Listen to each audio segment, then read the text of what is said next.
Hi, I'm Fake Life, and this is my human tutorial for Blood Bowl 2.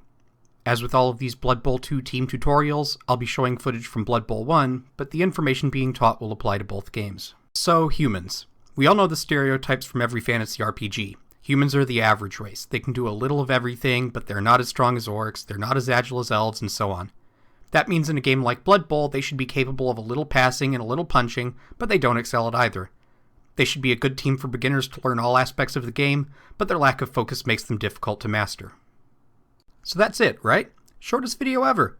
But you know the video's not over because YouTube says so what gives? Turns out that even humans, the most standard team in the game, come with players that have unbalanced stats and varied skill access, which create a lot of nuances that aren't visible in new players at first glance. Blood Bowl just doesn't let things be that simple. So let's take a look at the human team player by player and see what we can figure out. First, humans get access to a big guy, the Ogre. Many teams with average strength get access to a single big guy to even things out a bit. So how does the human Ogre stand up compared to the rest of them? Honestly, he's excellent. The human Ogre comes with a very solid 5 movement and 2 agility, both of which are pretty much as good as it gets for a guy with 5 strength. Like all big guys, the Ogre does have some negative traits which lower his reliability. All big guys, including the Ogre, have the loner skill, which makes re-rolling with them unreliable. The Ogre also gets Bonehead, but of the 3 negative traits big guys choose from, Bonehead, Really Stupid, or Wild Animal, Bonehead is generally the easiest to deal with. Again, like all other big guys, the Ogre doesn't have access to general skills when he levels up unless he rolls doubles, so you can't get powerful standards like Block or Tackle unless you get a little lucky on your level ups. However, he is really strong and has access to some great strength skills like Guard and Break Tackle, which more than make up for his weaknesses. You can definitely play a human team without the Ogre, I just wouldn't recommend it, especially for newer coaches. He's a great piece for the cost, and he gives the human team some much needed strength, which is going to become a little more apparent after we look at our catchers. The next piece, and probably the most important, is the Blitzer. I'm going to sound like a broken record by the end of this series, but the Blitzers are the heart of the team. They have excellent base stats, they have the block skill out of the box, and they're the pieces you want to get your levels on. Humans get to start with 4 Blitzers, which is actually a big advantage. A lot of teams would love to have 4 Blitzers. Even better, human Blitzers have strength access on all level up rolls. All skill accesses are not created equal, and strength access is one of the best because of the skills like Mighty Blow, Stand Firm, Piling On, and most importantly, Guard. Guard is vital for human teams.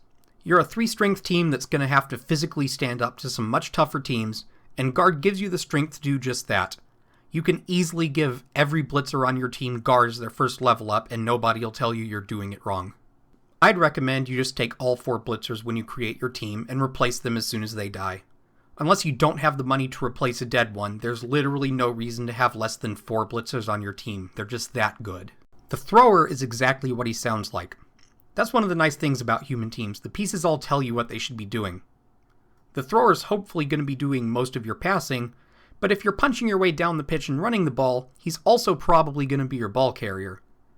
Basically, you have him on the team because he comes with pass and sure hands. His skill accesses and his stats aren't amazing. I'd recommend you start with the thrower because he's cheap and he's the best guy on the team to be holding the ball most of the time. You can have up to 2 throwers on your team, but there's really no reason to have more than 1. The catchers are very double-edged pieces. They're the only guys on your team that have 2 strength, which is a huge weakness. Even some elf teams have stronger catchers. Every catcher you have on your team is another guy your opponent can block down with a 3-strength guy with no help, and another guy who's going to have a lot of trouble blocking things down on his own.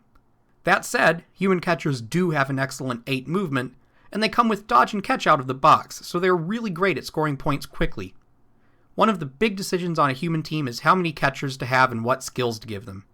This is where a lot of beginning coaches go wrong with humans. They overdo it on the catchers and don't give them the skills they need to survive as the team progresses. The catchers are what really defines humans as more than just the average team. You can try to play humans as a bashy running team, but you're really missing out by not using your great catchers, and you're just never going to outbash a team with better stats and skills for it, like Orcs or Chaos.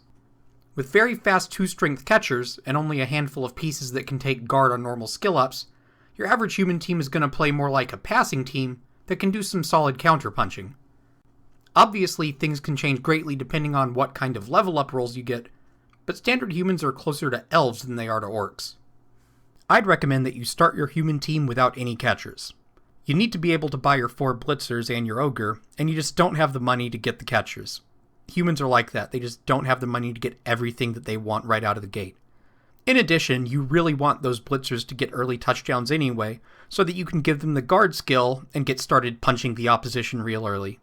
So save the catchers for later, you'll have the money for them eventually. In the long term, you probably don't want to get your maximum allotment of 4 catchers either. 2 or 3 is probably fine.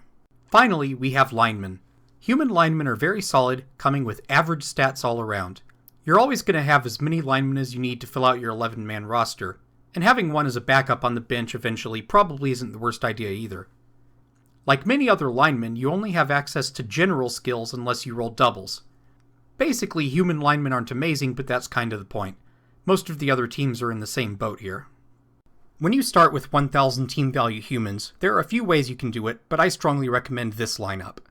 I always want to start with the Ogre and 4 Blitzers, and with that in mind, the rest of the team kind of falls into place. Again, you want your Blitzers to get some of those early touchdowns, so it's fine that you're not running catchers yet. You don't get to start with your Apothecary to heal injuries, but a lot of teams don't either. But with this lineup, you get to start with 30,000 gold towards your Apothecary, so you're almost guaranteed to get it after game 1. After that, the only thing you have left to purchase in the long term is however many catchers you want to end up with. I'd personally recommend you end up with 2 catchers, but you can add another one if it's the kind of thing you're interested in. If you don't want to use an Ogre, you can replace him with 2 catchers, who are conveniently the exact same price. This gives you a 12th player, so you can get rid of one of your linemen and get that Apothecary before game 1. I'm not a huge fan of this lineup because I really do like what the Ogre brings to the team, and you've just got so many people who want to score touchdowns. But this is another option if you want to play a more passy game. But in my humble opinion, you're better off playing elves if you want to build a human team like this anyway. Let's talk a bit about team development.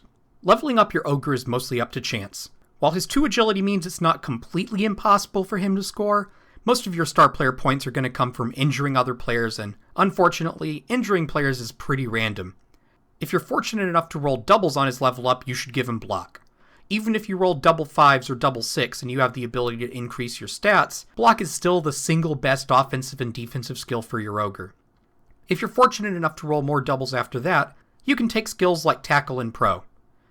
If you don't get doubles, you probably want to give your Ogre guard to help nearby players out with their blocking, break tackle to move him around more easily, or stand firm to keep opponents from moving him around. If you roll a non-double 10 and you've run out of useful strength skills to give your Ogre, plus movement isn't horrible, but I wouldn't take any other stat ups. They're just not worth it for the cost. Your Blitzers are very important to get a lot of levels on, and unlike the Ogre, it's actually relatively easy to score with them and force some star player points onto them so they level up faster. You can't go wrong giving all your Blitzers guard as a first skill, and using the other normal rolls to give them Mighty Blow, Tackle, Strip Ball, or Stand Firm. Use doubles to give them Dodge, Jump Up, or Sidestep. If you have 2 or 3 generalist Blitzers which are built like this, you might want to experiment with making one of your Blitzers a kill piece, giving it skills like Mighty Blow, Piling On, Tackle, and Frenzy on normals, and Jump Up on doubles. Unlike the Ogre, movement, strength, and agility are all very reasonable to take on a Blitzer if you roll a 10, 11, or a 12, especially if the setup works well with the plan that you have for them already, like plus strength on your kill piece. Your catchers can easily get you into a lot of trouble if you're a newer coach. They're really easy to get levels on, but it's also easy for them to hog all the star player points if you let them. The most straightforward and obvious build for them is to make them better at scoring, giving them skills like diving catch, sprint, sure feet on normals, and nerves of steel on doubles, and take any movement or agility you get without even thinking about it. The thing is, your catchers are already pretty good at scoring, so using your levels to make them even better at it is a little bit of a waste in my opinion. Maybe one catcher with these kind of skills makes sense, but honestly, I prefer to use my catchers as defensive pieces, either giving them wrestle and strip ball to make them ball hunters, or block to make them generic defensive pieces, and then filling them out with skills like diving tackles, sidestep, and shadowing. If you roll doubles on a catcher that's built like this, guard can't hurt. Much like Blitzers, movement, agility, and strength are all fine choices if you get the chance when you level up. Even though the strength only raises him to an average strength of 3, an 8 movement 3 strength piece, which probably has block and dodge, is actually pretty terrifying. Like most teams with a thrower, you basically have 2 options to level him up. The first is to make him better at passing, giving him skills like accurate, safe throw, and nerves of steel on normals, and strong arm on doubles. But once again, same as with the catcher, he's already pretty good at his job, so spending all your levels making him a little better at it's kind of a waste. My preferred way of leveling him up is to make them more of a defensive piece. You still give them accurate on normals, but you also use your other normals to give them block and fend, and use doubles to give them dodge and sidestep. This makes them a little better at protecting the ball if you decide to play a running game, and makes sure that they're a functional piece when you're on defense instead of a liability. Just like most of your other pieces, movement, agility, and strength are all fine. Movement and agility in particular are really nice, and if you've decided to build up your thrower to be nothing but a passing piece, you probably want to skip the strength. Your first lineman to level up should probably get the kick skill, since it opens up a lot of possibilities to slow down an opponent's drive or kick the ball short and try and steal it. Your 8 movement catchers in particular make a well-placed kick very scary for a slow team. After that, your linemen basically fill in whatever roles you need at the time.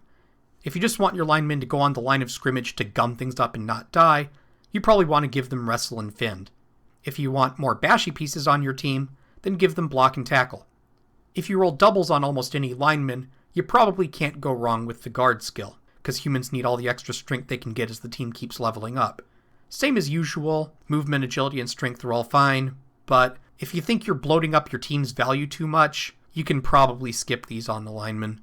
That sums up the human team. Not an average all-around team, but a team which plays a good passing game while still being able to dish out a little punishment despite their average strength, thanks to their great big guy and blitzers with strength access.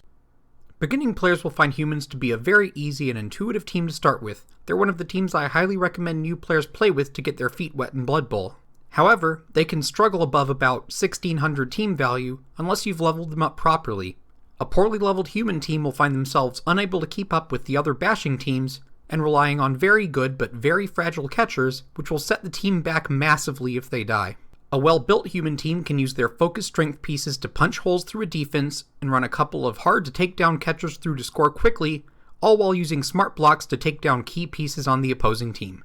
That's it for this human tutorial. If you liked this, please give it a thumbs up as it lets me know what to focus on for this channel. If you still have any questions about how to play humans, feel free to ask in the comments and I'll try to answer them there or in a future video. If you want to see more Blood Bowl, tune in at www.twitch.tv/myfakelife at about 7 p.m. Eastern every Friday, and you can watch me play games or ask questions of the expert players in the chat. If these tutorial videos are popular, I'll continue to put more up, so feel free to subscribe if you want to know when more content's released. That's all for now. This has been Fake Life. Thanks for watching, and I'll see you next time.